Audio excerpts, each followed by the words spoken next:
ninkan waxaa la idhaahdaa warmooge. Warmooge waa nin ka shaqeeya xafiis oo guri wanaagsanna ku nool. waxa uu jecel leeyahay reer aad u fuqaro ah. markay maalin cunaan maalinka kale qadayay.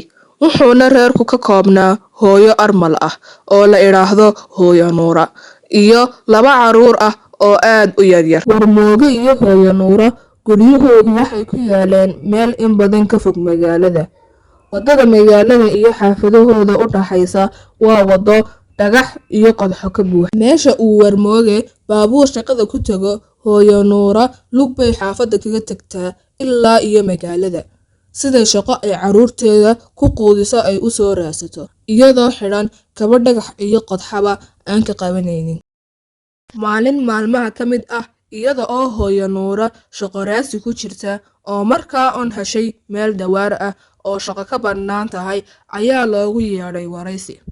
waraysigii si wanaagsan ayuu u socday ilaa la soo gaadhay su'aashii u dambeysay oo ahayd, halkee degan tahay? hooyo Nuura waxay ka fikirtay, haddaan idhaahdo aafadaydu way fog tahay ama aan tilmaamo meesha ay ku taalo, shaqada layma ogolaanayo.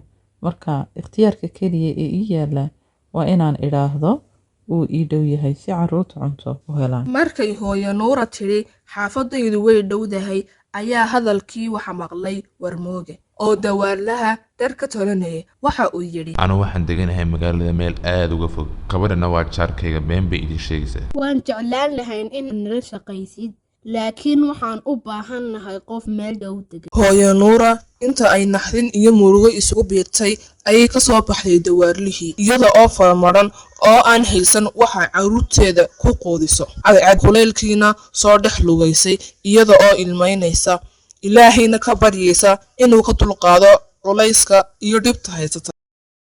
Warmooge maalin nololeedkiisii ayuu isa sii watay.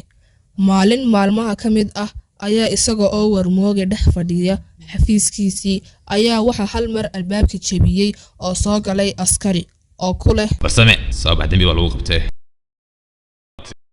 xasami aniga lagu haysta lacag baa shirkadda laga waayay markii la dabagalin adiga qaad. Warmooge markaasuu isku dayay inuu baxsado. meel walba askar ayaa ka taagnayd, laga reebo daaqad yar oo xafiiska ku taala. Warmoogana daaqadii ayuu ka dhex baxay oo firdhaday. dhexda markuu sii socdo ayaa uu la kulmay nin ay saaxiibo yihiin oo ay xafiiska ka wada shaqeeyaan. waxaana uu ku yidhi, saaxib askar baa irinaysa kale meel igu soo qari. Warmooge saaxiibkii gurigiisa ayuu geeyey, isaga oo habeennimadii iska sheekaysanaya oo Warmoogena nafisay ayaa waxa guriga u soo galay askartii eryanaysay. Warmooge inta uu naxay oo uu booday ayuu yidhi, yaa idin sheegay halkan inaan joogo. talabaad ilaa mar hore ma daba socotaan maxaad iga rabtaan?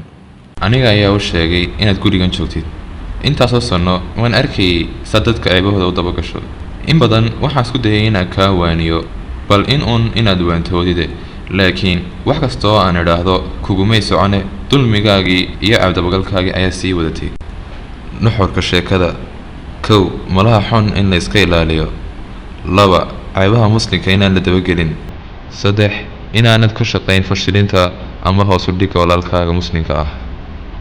يا أيها الذين آمنوا